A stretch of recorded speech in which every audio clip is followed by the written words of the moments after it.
ನಮಸ್ಕಾರ ಸ್ನೇಹಿತರೆ, ನಾನು ಹನುಮಂತ್ ಮಾಗೆ. ಸ್ನೇಹಿತರೆ, ನಿನ್ನೆ ಸಾಯಂಕಾಲ 5:45 ಆಸುಪಾಸು ಇಡೀ ನಾಗರಿಕ ಸಮಾಜವೇ ತಲೆ ತಗ್ಗಿಸುವಂಥ ಒಂದು ಅಮಾನವೀಯ ಘಟನೆ ನಡೆದು ಹೋಗಿಬಿಡುತ್ತೆ. ಅವರಿಬ್ಬರಿಗೂ ಕೂಡ 4 ವರ್ಷದ ಹಿಂದೆ ಪ್ರೀತಿ ಇತ್ತು. ಇಬ್ಬರು ಕೂಡ ಪರಸ್ಪರವಾಗಿ ಇಷ್ಟವನ್ನ ಪಡ್ತಾ ಇದ್ರು. ಆದರೆ ಕಳೆದ 4 ವರ್ಷದ ಹಿಂದೆ ಆ ಪ್ರೀತಿಗೆ ಅಂತ್ಯವಾಗಿ ಬಿಟ್ಟಿತ್ತು. ಕಾರಣ ಏನು ಅನ್ನೋದು ಇಲ್ಲಿಯವರೆಗೂ ಕೂಡ ಖಚಿತವಾಗಿಲ್ಲ. ಇಬ್ಬರ ನಡುವೆ ಅದ್ಯಾಕೆ ಮುನಿಸಿ ಬಂತು ಅಥವಾ ಇಬ್ಬರ ನಡುವೆ ಅದ್ಯಾಕೆ ಈ ರೀತಿಯಾದಂಥ ವೈಫಲ್ಯವಾಯಿತು, ಅವರ ಬ್ರೇಕಪ್ ಆಗೋದಕ್ಕೆ ಏನು ಕಾರಣ ಅನ್ನುವಂಥದ್ದು ಸ್ಪಷ್ಟವಾಗಿ ಆ ಯುವತಿ ಆಗಲಿ ಅಥವಾ ಆ ಯುವಕ ಆಗಲಿ ಯಾರ ಮುಂದೆಯೂ ಕೂಡ ಹೇಳಿಕೊಂಡಿರಲಿಲ್ಲ. ಜೊತೆಗೆ ಇವರಿಬ್ಬರು ಕೂಡ ಬೇರೆ ಬೇರೆ ಯಾವುದೋ ಕುಟುಂಬದವರಲ್ಲ, ಒಂದೇ ಕುಟುಂಬದ ಸಂಬಂಧಿಕರು ಆಗಿದ್ರು, ದೂರದ ಸಂಬಂಧಿಯೂ ಕೂಡ ಇವರಿಬ್ಬರು ಕೂಡ ಆಗಿದ್ರು. ಪರಸ್ಪರ 4 ವರ್ಷದ ಹಿಂದೆ ನಡೆದಿರುವಂತಹ ಒಂದು ಬ್ರೇಕಪ್ ಇದೀಗ ಒಂದು ಪ್ರಾಣವನ್ನೇ ತೆಗೆಯುವ ಮಟ್ಟಕ್ಕೆ ಬಂದು ತಲುಪಿದೆ. ಅದರಲ್ಲೂ ಕೂಡ ಹಾಡು ಹಗಲೇ ಬಸ್ ನಿಲ್ದಾಣದಲ್ಲಿಯೇ ಒಂದು ಈ ರೀತಿಯಾಗಿ ಆ ಯುವಕ ಭೀಕರವಾಗಿ ಹತ್ಯೆಯನ್ನ ಮಾಡಿ ಆ ಒಂದು ಸ್ಥಳದಿಂದ ಎಸ್ಕೇಪ್ ಕೂಡ ಆಗಿದ್ದಾನೆ ಅಂತಂದ್ರೆ ಪೊಲೀಸ್ ಇಲಾಖೆ ಅಥವಾ ಕಾನೂನು ಸುವ್ಯವಸ್ಥೆ ಏನು ಮಾಡ್ತಾ ಇದೆ ಅನ್ನುವಂಥ ಪ್ರಶ್ನೆ ಸಹಜವಾಗಿ ಈ ಸಂದರ್ಭದಲ್ಲಿ ಹುಟ್ಟುಕೊಂಡು ಬಿಡುತ್ತೆ. ಕಾನೂನು ಸುವ್ಯವಸ್ಥೆ ನಮ್ಮ ರಾಜ್ಯದಲ್ಲಿ ಸಂಪೂರ್ಣವಾಗಿ ಹದಗೆಟ್ಟು ಹೋಗಿಬಿಟ್ಟಿದೆಯಾ? ಪೊಲೀಸ್ ಇಲಾಖೆ ಅಥವಾ ಸಾರ್ವಜನಿಕ ಸ್ಥಳದಲ್ಲಿ ಪೊಲೀಸ್ ಯಾಕೆ ಇರೋದಿಲ್ಲ, ಅಥವಾ ಸಾರ್ವಜನಿಕದಲ್ಲಿ ಪೊಲೀಸರು ಅಥವಾ ಜನಗಳು ಓಡಾಟ ಮಾಡ್ತಾ ಇದ್ದಾರೆ ಅನ್ನುವಂಥ ಪ್ರದೇಶಗಳಲ್ಲಿ ಪೊಲೀಸರು ಯಾಕೆ ಇರೋದಿಲ್ಲ, ಮತ್ತು ಅಲ್ಲಿ ಇದ್ರೂ ಕೂಡ ಅವರು ಸರಿಯಾಗಿ ಕೆಲಸವನ್ನ ಯಾಕೆ ಮಾಡೋದಿಲ್ಲ? ಇಂಥ ಪ್ರಕರಣಗಳು ನಡೆದಂಥ ಸಂದರ್ಭದಲ್ಲಿ ಅಲ್ಲಿಂದ ರಾಜಾರೋಷವಾಗಿ ಆ ಯುವಕ ಆ ಒಂದು ತನ್ನ ಕಾರಿನಲ್ಲಿ ಎಸ್ಕೇಪ್ ಕೂಡ ಆಗ್ತಾನೆ ಅಂತಂದ್ರೆ ಅಲ್ಲಿಯವರೆಗೂ ನಮ್ಮ ವ್ಯವಸ್ಥೆಗಳು ಎಂಥ ಕೆಟ್ಟ ವ್ಯವಸ್ಥೆ ಇದೆ ಅನ್ನುವಂಥ ಪ್ರಶ್ನೆ ಈ ಸಂದರ್ಭದಲ್ಲಿ ಸಹಜವಾಗಿ ಉಟ್ಕೊಳ್ತಾ ಈ ರೀತಿಯಾಗಿ ಜನಗಳು ಕೂಡ ಆಕ್ರೋಶವನ್ನು ವ್ಯಕ್ತಪಡಿಸ್ತಾ ಇದ್ದಾರೆ. ಅಂದ ಹಾಗೆ ಏನೇನೆಲ್ಲ ನಡೆದಿತ್ತು ಅನ್ನೋದ್ರ ಕುರಿತಾಗಿ ಸಂಪೂರ್ಣ ಡೀಟೇಲ್ಸ್ ಅಂದರೆ A to Z ಅಂತಾರಲ್ಲ, ಆ ರೀತಿಯಾದಂಥ ಮಾಹಿತಿಯನ್ನು ನಿಮ್ಮ ಮುಂದೆ ಈ ಒಂದು ವಿಡಿಯೋದಲ್ಲಿ ನಾನು ಈ ಒಂದು ಸಂದರ್ಭದಲ್ಲಿ ಬಿಚ್ಚಿಡ್ತಾ ಹೋಗ್ತೀನಿ. ಸಾಧ್ಯವಾದರೆ ವಿಡಿಯೋನ ಕೊನೆವರೆಗೂ ನೋಡಿ. ನೀವೇನಾದರೂ ನಮ್ಮ ಚಾನಲ್ನ ಸಬ್ಸ್ಕ್ರೈಬ್ ಮಾಡಿಕೊಳ್ಳದೆ ವಿಡಿಯೋವನ್ನು ಗಮನಿಸ್ತಾ ಇದ್ದರೆ ಈ ಕೂಡಲೇ ಸಬ್ಸ್ಕ್ರೈಬ್ ಮಾಡಿ ಹಾಗೂ ನೋಟಿಫಿಕೇಷನ್ಗಾಗಿ ಬೆಲ್ ಐಕನ್ ಕೂಡ ಕ್ಲಿಕ್ ಮಾಡಿಕೊಳ್ಳಿ. ಸ್ನೇಹಿತರೆ, ಅದು ಜುಲೈ 16, 2026 ಗುರುವಾರ ಸಂಜೆ ಸುಮಾರು 5:45 ಆಸುಪಾಸು. ಪ್ರತಿದಿನದಂತೆ ಬಂಟ್ವಾಳದ BC ರೋಡ್ KSRTC ಬಸ್ ನಿಲ್ದಾಣ ಎಂದಿನಂತೆಯೇ ಜನಜಂಗುಳಿಂದ ಕೂಡಿತ್ತು. ನೂರಾರು ಪ್ರಯಾಣಿಕರು ತಮ್ಮ ತಮ್ಮ ಮನೆಗಳಿಗೆ ತಲುಪಲು ಬಸ್ಗಾಗಿ ಕಾಯ್ತಾ ಇದ್ರು. ಇದೇ ವೇಳೆ ಕಲ್ಲಡ್ಕ ಖಾಸಗಿ ನರ್ಸಿಂಗ್ ಹೋಮ್ನಲ್ಲಿ ಶುಶ್ರೂಷಕಿಯಾಗಿ ಅಂತಂದ್ರೆ ನರ್ಸ್ ಆಗಿ ಕೆಲಸವನ್ನು ಮಾಡ್ತಾ ಇದ್ದಂತ 21 ವರ್ಷದ ಲಾವಣ್ಯ ಎಂಬ ಯುವತಿ ತನ್ನ ಕೆಲಸವನ್ನ ಮುಗಿಸಿ ಸ್ವಗ್ರಾಮವಾದಂತ ಕಕ್ಕೆಪದವಿಗೆ ಹೋಗುವ KSRTC ಬಸ್ ಹತ್ತಿ ಸೀಟಿನಲ್ಲಿ ಕುಳಿತುಕೊಂಡಿರ್ತಾಳೆ. ಆದ್ರೆ ಆಕೆಗೆ ಕೂಡ ಗೊತ್ತಿರಲಿಲ್ಲ ಸಾವಿನ ರೂಪದಲ್ಲಿ ಕ್ರೂರಿಯೊಬ್ಬ ತನ್ನನ್ನ ಕಾರಿನಲ್ಲಿ ಹಿಂಬಾಲಿಸಿಕೊಂಡು ಬಂದಿದ್ದಾನೆ ಎಂದು. ಬೆಳ್ತಂಗಡಿ ತಾಲೂಕಿನ ಓಡಿಲ್ನಾಳ ನಿವಾಸಿ ಆಗಿರುವಂತಹ 22 ವರ್ಷದ ಚೇತನ್ ಎಂಬ ಯುವಕ ಲಾವಣ್ಯ ಹತ್ತಿದ ಅದೇ ಬಸ್ಗೆ ಹತ್ತಿಕೊಳ್ತಾನೆ. ನೇರವಾಗಿ ಹೋಗಿ ಲಾವಣ್ಯ ಪಕ್ಕದ ಸೀಟಿನಲ್ಲಿ ಕುಳಿತುಕೊಳ್ತಾನೆ.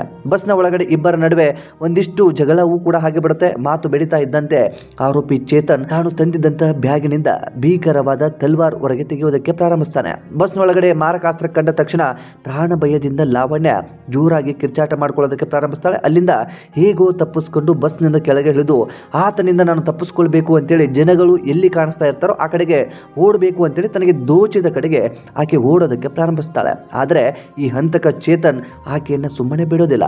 ನೂರಾರು ಸಾರ್ವಜನಿಕರು ನೋಡ್ತಾ ಇದ್ರೂ ಕೂಡ ಬಸ್ ನಿಲ್ದಾಣದ ರಸ್ತೆಯಲ್ಲಿ ಆಕೆಯನ್ನು ಬೆನ್ನಟ್ಟಿ ಓಡ್ತಾನೆ. ಲಾವಣ್ಯ ಪ್ರಾಣ ಉಳಿಸಿಕೊಳ್ಳಲು ಅಲ್ಲಿಂದ ಎಷ್ಟೇ ಓಡಿದ್ರೂ ಕೂಡ ಆತನಿಂದ ತಪ್ಪಿಸಿಕೊಳ್ಳೋದಕ್ಕೆ ಸಾಧ್ಯ ಆಗೋದಿಲ್ಲ. ಆಕೆಯನ್ನು ಹಿಡಿದು ಕುತ್ತಿಗೆಯ ಹಿಂಭಾಗಕ್ಕೆ ತಲ್ವಾರನ್ನ ಬೀಸ್ತಾನೆ. ನೀವು ಆ ಒಂದು ದೃಶ್ಯವನ್ನ ಇಲ್ಲಿ ಪ್ರಸಾರ ಮಾಡೋದಕ್ಕಾಗಲ್ಲ. ಬಹುತೇಕರು ಬೇರೆ ಬೇರೆ ಒಂದು ಮಾಧ್ಯಮಗಳಲ್ಲಿ ಅಥವಾ ಬೇರೆ ಬೇರೆ ರೀತಿಯಾದಂಥ ಸೋಷಿಯಲ್ ಮೀಡಿಯಾದಲ್ಲೂ ಕೂಡ ಗಮನಿಸಿರ್ತೀರಿ. ಆಕೆಯ ಮೇಲೆ ಭೀಕರವಾಗಿ ಕೊಲೆ ಮಾಡ್ತಾನೆ. ಆ ತನ್ನ ಕೈಯಲ್ಲಿದ್ದಂಥ ತಲ್ವಾರನ್ನ ಅಲ್ಲೇ ಎಸೆದು ಅವನು ಅಲ್ಲಿಂದ ವೇಗವಾಗಿ ಓಡೋದಕ್ಕೆ ಪ್ರಾರಂಭಿಸ್ತಾನೆ. ಅಲ್ಲಿಂದ ಎಸ್ಕೇಪ್ ಕೂಡ ಆಗ್ತಾನೆ. ತನ್ನದೇ ಆದಂಥ ಒಂದು ಕಾರನ್ನು ಕೂಡ ತೆಗೆದುಕೊಂಡು ಬರ್ತಾನೆ. ಅಲ್ಲಿ ಯಾರು ಕೂಡ ಆತನನ್ನು ತಡೆಯೋರಿಲ್ಲ. ಪೊಲೀಸ್ ವ್ಯವಸ್ಥೆಯು ಕೂಡ ಅಲ್ಲಿ ಇರಲಿಲ್ಲ. ಅಂತಂದ್ರೆ ಅಲ್ಲಿ ಯಾವುದೂ ಕೂಡ ಮೇಲ್ನೋಟಕ್ಕೆ ಪೊಲೀಸರು ಆ ಒಂದು ಸಾರ್ವಜನಿಕ ಸ್ಥಳದಲ್ಲಿ ಸೆಕ್ಯೂರಿಟಿಯನ್ನು ಕೊಡಬೇಕು ಅಥವಾ ಏನಾದರೂ ಅಮಾನವೀಯ ಘಟನೆ ನಡೆಯಬಹುದು ಅನ್ನುವಂಥ ಒಂದು ಕಾಮನ್ ಸೆನ್ಸ್ ಮೇಲೆ ಅಲ್ಲಿ ಕೆಲಸವನ್ನ ಕೂಡ ಮಾಡ್ತಾ ಇರಲಿಲ್ಲ ಅಂತ ಕಾಣಿಸುತ್ತೆ. ಇನ್ನು ಸಾರ್ವಜನಿಕರು ಎಲ್ಲರೂ ಕೂಡ ಒಂದು ರೀತಿಯಲ್ಲಿ ಭಯದ ವಾತಾವರಣದಲ್ಲಿ ಇದ್ರು. ಏನಾದರೂ ಬೇರೆ ಹಲ್ಲೆ ಮಾಡೋದಕ್ಕೋ ಅಥವಾ ಕೈಯಿಂದ ಏನಾದರೂ ಆಕೆಯ ಮೇಲೆ ಹಲ್ಲೆ ಮಾಡೋದಕ್ಕೆ ಮುಂದಾಗಿ ಬಿಟ್ಟಿದ್ರೆ ಬಹುತೇಕ ಯಾರಾದರೂ ಹೋಗಿ ಆಕೆಯನ್ನು ಕಾಪಾಡಬಹುದಿತ್ತೇನೋ. ಆತನ ಕೈಯಲ್ಲಿ ಇದ್ದಂತಹ ತಲ್ವಾರವನ್ನ ನೋಡಿದಂಥ ಸಾರ್ವಜನಿಕರು ಸಹಜವಾಗಿ ಅದನ್ನು ತಪ್ಪಿಸೋದಕ್ಕೆ ಪ್ರಯತ್ನವನ್ನ ಮಾಡದಂಥ ಸಂದರ್ಭದಲ್ಲೂ ಕೂಡ ಯಾವುದೇ ರೀತಿಯಾಗಿ ಪ್ರಯೋಜನ ಆಗೋದಿಲ್ಲ. ಎಲ್ಲರೂ ಕೂಡ ದೂರದಿಂದಲೇ ಭಯವಾದ ವಾತಾವರಣ ಇದ್ರೂ ಕೂಡ ಆತನಿಂದ ತಪ್ಪಿಸಬೇಕು ಅಥವಾ ಆ ಒಂದು ಕೃತ್ಯ ಆಗಬಾರ್ದು ಅನ್ನುವ ರೀತಿಯಲ್ಲಿ ಸಾರ್ವಜನಿಕರು ಕೆಲವೊಬ್ಬರು ಪ್ರಯತ್ನವನ್ನು ಪಡ್ತಾ ಇದ್ರು. ಆದರೆ ಅದ್ಯಾವುದೂ ಕೂಡ ಸಾಧ್ಯವಾಗಲಿಲ್ಲ. ಭಯದ ವಾತಾವರಣ ಇರುವ ಕಾರಣದಿಂದಾಗಿ ಆತನ ಸಮೀಪಕ್ಕೂ ಕೂಡ ಯಾರು ಸಾರ್ವಜನಿಕರು ಹೋಗಲಿಲ್ಲ. ಇನ್ನು ಮೊಬೈಲ್ನಲ್ಲಿ ವಿಡಿಯೋವನ್ನು ಸೆರೆ ಹಿಡಿತಾರೆ. ಜೊತೆಗೆ CCTV ದೃಶ್ಯದಲ್ಲೂ ಕೂಡ ಆತ ಏನೇನೆಲ್ಲ ಮಾಡಿದ್ದ ಅನ್ನುವಂಥದ್ದು ಇದೀಗ ಸ್ಪಷ್ಟವಾಗಿ ಗೊತ್ತಾಗ್ತಾ ಇದೆ. ಅಲ್ಲಿಂದ ಆಕೆಯ ಮೇಲೆ ಈತ ತಲ್ವಾರನ್ನು ಬೀಸಿ ಅಲ್ಲಿಂದ ಎಸ್ಕೇಪ್ ಕೂಡ ಹಾಗೆ ಬಿಡ್ತಾನೆ. ಇನ್ನು ಈ ಒಂದು ಕೇಸ್ ನಡೆದ ನಂತರ ಅಲ್ಲಿಗೆ ಸಂಬಂಧಪಟ್ಟಿರುವಂಥ ಅಧಿಕಾರಿಗಳಾಗಿರ್ಬೋದು, ರಾಜಕಾರಣಿಗಳಾಗಿರ್ಬೋದು, ಎಲ್ಲರೂ ಕೂಡ ಬರ್ತಾರೆ, ಆಸ್ಪತ್ರೆಗೆ ಮೀಟ್ ಆಗ್ತಾರೆ, ತಂದೆ ತಾಯಿಗಳಿಗೆ ಒಂದಿಷ್ಟು ಏನೋ ಸಮಾಧಾನವನ್ನು ಕೂಡ ಹೇಳ್ತಾರೆ.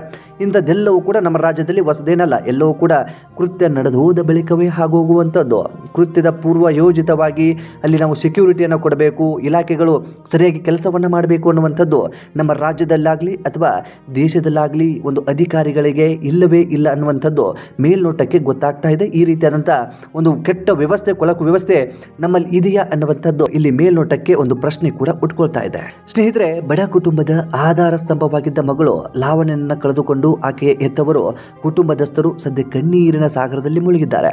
ಮಗಳು ಹೆಮ್ಮೆಯಿಂದ ನರ್ಸಿಂಗ್ ಕೆಲಸಕ್ಕೆ ಹೋಗಿ ಬರ್ತಾಳೆ, ತಮ್ಮ ಸಂಸಾರಕ್ಕೆ ಆಸರೆಯಾಗುತ್ತಾಳೆ ಎಂದು ನಂಬಿದ್ದ ಹೆತ್ತವರಿಗೆ ಈ ಸುದ್ದಿ ಗುಡುಗಿನಂತೆ ಬಂದು ಅಪ್ಪಳಿಸಿಬಿಟ್ಟಿದೆ. ಇನ್ನು ಈ ಪ್ರಕರಣಕ್ಕೆ ಸಂಬಂಧಪಟ್ಟ ಹಾಗೆ ಬಂಟ್ವಾಳ ನಗರ ಪೊಲೀಸ್ ಠಾಣೆಯಲ್ಲಿ ಅತ್ಯಂತ ಭೀಕರವಾದ ಕೊಲೆ ಪ್ರಕರಣ ದಾಖಲಾಗಿದ್ದು, ತಲೆಮರೆಸಿಕೊಂಡಿರುವಂತಹ ಆರೋಪಿ ಚೇತನ್ ಪತ್ತೆಗಾಗಿ ಪೊಲೀಸರು ಈಗಾಗಲೇ 3 ವಿಶೇಷ ತಂಡವನ್ನು ರಚಿಸಿ ದಕ್ಷಿಣ ಕನ್ನಡ ಹಾಗೂ ಸುತ್ತಮುತ್ತಲ ಜಿಲ್ಲೆಗಳಲ್ಲಿ ವ್ಯಾಪಕ ಜಾಲ ಬೀಸ್ತಾ ಇದ್ದಾರೆ.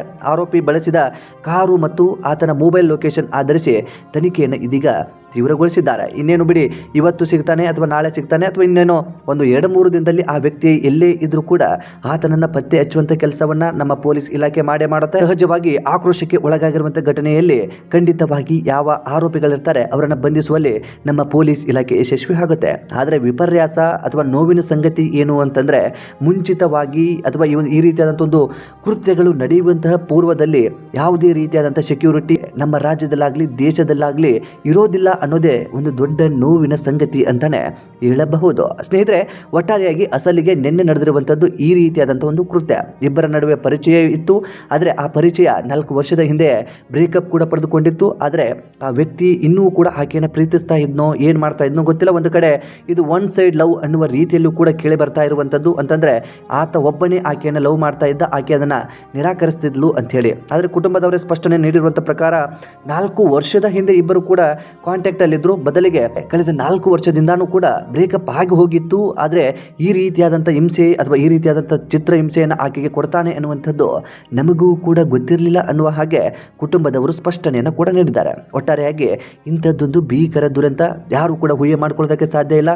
ಈ ಎಲ್ಲ ಒಂದು ಪರಿಸ್ಥಿತಿಗಳನ್ನು ನೋಡಿದ್ರೆ ಅಥವಾ ಇಂತಹ ವ್ಯವಸ್ಥೆಯನ್ನು ಗಮನಿಸಿದಂಥ ಸಂದರ್ಭದಲ್ಲಿ ಸಹಜವಾಗಿ ನಿಮ್ಮಲ್ಲಿ ಹುಟ್ಟುಕೊಳ್ಳುವಂಥ ಏಕೈಕ ಪ್ರಶ್ನೆ, ಹೆಣ್ಣು ಮಕ್ಕಳಿಗೆ ನಮ್ಮ ಸಮಾಜದಲ್ಲಿ ಜಾಗೃತಿ ಇದೆಯಾ? ಈ ರೀತಿಯಾದಂಥ ಒಂದು ಪ್ರಶ್ನೆ ಸಹಜವಾಗಿ ಉಟ್ಕೊಂಡು ಬಿಡುತ್ತೆ. ಬೇಟಿ ಬಚಾವೋ ಬೇಟಿ ಪಡಾವೋ ಹಾಗೆ ಹೀಗೆ ಅನ್ನುವಂಥ ಯೋಜನೆಗಳು, ಕಾರ್ಯಕ್ರಮಗಳು ಅಥವಾ ಹೆಣ್ಣು ಮಕ್ಕಳಿಗಾಗಿ ವಿಶೇಷ ಇನ್ನೇನೇನೋ ಮಾಡಿ ಕೋಟ್ಯಾಂತರ ರೂಪಾಯಿ ದುಡ್ಡನ್ನು ವೇಸ್ಟ್ ಮಾಡ್ತಾ ಇದ್ದಾರೆ. ಆದರೆ ಈ ಎಲ್ಲವನ್ನು ಕೂಡ ಗಮನಿಸಿಬಿಟ್ರೆ ನಮ್ಮ ಸರ್ಕಾರಗಳು ಸುಮ್ಮನೆ ದುಡ್ಡನ್ನು ದೋಚೋದಕ್ಕೆ ಈ ರೀತಿಯಾದಂಥ ಒಂದು ವಿಶೇಷ ಯೋಜನೆಗಳಾಗಿರ್ಬೋದು, ಕಾರ್ಯಕ್ರಮಗಳಾಗಿರ್ಬೋದು ಅಂಥದ್ದೆಲ್ಲವನ್ನು ಕೂಡ ಮಾಡ್ತಾ ಇದ್ದಾರೆ ಅನ್ನುವಂಥದ್ದು ಮೇಲ್ನೋಟಕ್ಕೆ ಗೊತ್ತಾಗುತ್ತೆ. ಯಾವುದು ಕೂಡ ಕಾರ್ಯರೂಪಕ್ಕೆ ಬರೋದಿಲ್ಲ, ಅಥವಾ ಹೇಳಿದ ರೂಪದಲ್ಲಿ ಅಥವಾ ಅಂದುಕೊಂಡ ರೂಪದಲ್ಲಿ ಅಥವಾ ಈ ಒಂದು ಭಾಷಣ ಬಿಗದಂತಹ ರೂಪದಲ್ಲಿ ಯಾವುದೂ ಕೂಡ ಕಾರ್ಯರೂಪದಲ್ಲಿ ಇರೋದಿಲ್ಲ ಅನ್ನೋದೇ ಒಂದು ದೊಡ್ಡ ನೋವಿನ ಸಂಗತಿ. ಅದೇನೇ ಇರಬಹುದು, ಇವತ್ತು ಕೆಟ್ಟ ವ್ಯವಸ್ಥೆಯಲ್ಲಿ ನಾವೆಲ್ಲರೂ ಕೂಡ ಬದುಕ್ತಾ ಇದ್ದೀವಿ ಅಂತ ಕೆಟ್ಟ ವ್ಯವಸ್ಥೆಯಲ್ಲಿ ನಾವು ಕೂಡ ಮುನ್ನೆಚ್ಚರಿಕೆಯನ್ನು ವಹಿಸ್ಕೊಳ್ಬೇಕಾಗತ್ತೆ. ಇಲ್ಲಿ ಎಲ್ಲವೂ ಕೂಡ ಪೊಲೀಸ್ ಇಲಾಖೆ ಆಗಿರ್ಬೋದು, ಅಧಿಕಾರಿಗಳಾಗಿರ್ಬೋದು, ಸರ್ಕಾರವಾಗಿರ್ಬೋದು ಎಲ್ಲವನ್ನು ಕೂಡ ಕಾಪಾಡಿಕೊಳ್ಳೋದಕ್ಕಾಗೋದಿಲ್ಲ ಅಥವಾ ಎಲ್ಲವನ್ನು ಕೂಡ ಅವರೇ ಮಾಡೋದಕ್ಕೆ ಆಗೋದಿಲ್ಲ ಅನ್ನೋದು ಇಲ್ಲಿ ಸ್ಪಷ್ಟವಾಗಿದೆ. ಜೊತೆಗೆ ಇಲ್ಲಿ ನಾವು ಕೂಡ ಜಾಗರೂಕರಾಗಿ ಇರಬೇಕಾಗುತ್ತೆ. ಹಾಗಾಗಿ ಇಲ್ಲಿ ಯಾವುದು ಸರಿ ಯಾವುದು ತಪ್ಪು ಅನ್ನೋದಕ್ಕಿಂತ ಹೆಚ್ಚಾಗಿ ಒಂದು ಅಮಾಯಕ ಕುಟುಂಬದ ಬದುಕೆ ಇದೀಗ ಮಗಳನ್ನು ಕಳೆದುಕೊಂಡು ಬೀದಿಗೆ ಬಂದಿದೆ ಅಂತ ಹೇಳಿದ್ರು ಕೂಡ ತಪ್ಪಾಗ್ಲಿಕ್ಕಿಲ್ಲ. ಸ್ನೇಹಿತರೆ, ಈ ಒಂದು ದುರಂತದ ಕುರಿತಾಗಿ ನಿಮ್ಮ ಅನಿಸಿಕೆ ಏನು ಎಂಬುದನ್ನು ಕಾಮೆಂಟ್ ಬಾಕ್ಸ್ ಅಲ್ಲಿ ಮೆನ್ಷನ್ ಮಾಡಿ. ಸಾಧ್ಯವಾದರೆ ಈ ವಿಡಿಯೋನ ನಿಮ್ಮ ಸ್ನೇಹಿತರಾಗಿರಬಹುದು ಅಥವಾ ಇನ್ಯಾರೋ ಕುಟುಂಬದವರಾಗಿರಬಹುದು ಅಥವಾ ವಿಶೇಷವಾಗಿ ಪ್ರೀತಿ ಮಾಡ್ತಾ ಇದ್ದಂಥವರಿಗೆ ಈ ಒಂದು ವಿಡಿಯೋನ ಈ ಕೂಡಲೇ ಶೇರ್ ಮಾಡಿ. ಕಾರಣ ಇಷ್ಟೇ, ಏನೇ ಸಮಸ್ಯೆಗಳಿದ್ರು ಅಥವಾ ಇನ್ನೇನೋ ಬ್ರೇಕಪ್ ಆಗಿದ್ರು ಅಥವಾ ಏನೇ ಒಂದು ಪ್ರಾಬ್ಲಮ್ಸ್ಗಳು ಇದ್ರು ಅಥವಾ ಹುಡುಗನಿಂದ ಹುಡುಗಿಗೆ, ಹುಡುಗಿಯಿಂದ ಹುಡುಗನಿಗೆ ಹಿಂಸೆಗಳು ಆಗ್ತಾ ಇದ್ದರೆ ಅದನ್ನು ಹಿರಿಯರ ಮುಂದೆ ಬಾಯಿ ಬಿಡೋದ್ರಿಂದ ನಿಮ್ಮ ಮರ್ಯಾದೆ ಏನು ಹೋಗೋದಿಲ್ಲ ಅಥವಾ ನೀವೇನೋ ಮಾಡ್ಕೊಂಡಿದ್ದೀರಿ ಅನ್ನೋ ಕಾರಣಕ್ಕೆ ನಿಮ್ಮ ಪ್ರಾಣ ಪಕ್ಷಿಯೂ ಕೂಡ ಆರು ಹೋಗೋದಿಲ್ಲ. ಹಿರಿಯರಾಗಿರ್ಬೋದು ಅವರೆಲ್ಲರೂ ಕೂಡ ಅದನ್ನು ಕೂತ್ಕೊಂಡು ಬಗೆಹರಿಸುವಂಥ ಕೆಲಸವನ್ನು ಮಾಡ್ತಾರೆ. ಅದನ್ನು ಹೊರತುಪಡಿಸಿ ಕಾನೂನಿದೆ, ಕಾನೂನಿನ ಚೌಕಟ್ಟಿನಲ್ಲಿ ಏನೇನೆಲ್ಲ ಮಾಡೋದಕ್ಕೆ ಸಾಧ್ಯನೋ ಅದನ್ನು ಮಾಡ್ಕೊಳ್ಬಹುದು. ಇಲ್ಲ ಅಂತಂದರೆ ಸುಮ್ಮನೆ ಕೂತ್ಕೊಂಡು ಬಿಟ್ಟರೆ ನೀವೇ ನಿಮ್ಮ ಸಂಕಟವನ್ನು ಅನುಭವಿಸ್ತಾ ಇದ್ದರೆ ಈ ರೀತಿಯಾದಂಥ ಒಂದು ಕೃತ್ಯವೂ ಕೂಡ ನಡೆದು ಹೋಗಬಹುದು. ಹಾಗಾಗಿ ಒಂದಿಷ್ಟು ಸಾರ್ವಜನಿಕರು ಕೂಡ ಅಥವಾ ವಿಶೇಷವಾಗಿ ಪ್ರೀತಿ ಮಾಡ್ತಾ ಇರುವಂಥವರು, ಸಮಸ್ಯೆಗಳನ್ನು ಎದುರಿಸ್ತಾ ಇದ್ದಂಥವರು ಆ ಒಂದು ಮಾಹಿತಿಯನ್ನು ನಿಮ್ಮ ಕುಟುಂಬದ ಮುಂದೆ ತರುವಂತಹ ಕೆಲಸವನ್ನ ಮಾಡಿ. ಸ್ನೇಹಿತರೆ, ನೀವೇನಾದರೂ ನಮ್ಮ ಚಾನೆಲ್ನ ಸಬ್ಸ್ಕ್ರೈಬ್ ಮಾಡಿಕೊಳ್ಳದೆ ವಿಡಿಯೋವನ್ನು ಗಮನಿಸಿದ್ರೆ ಈ ಕೂಡಲೇ ಸಬ್ಸ್ಕ್ರೈಬ್ ಮಾಡಿ. ನಿಮ್ಮ ಅನಿಸಿಕೆ ಏನು ಎಂಬುದನ್ನು ಕಾಮೆಂಟ್ ಬಾಕ್ಸಲ್ಲಿ ತಪ್ಪದೆ ಕಾಮೆಂಟ್ ಮಾಡಿ. ಮತ್ತೆ ಮುಂದಿನ ವಿಡಿಯೋದಲ್ಲಿ ಸಿಗೋಣ. ನಮಸ್ಕಾರ.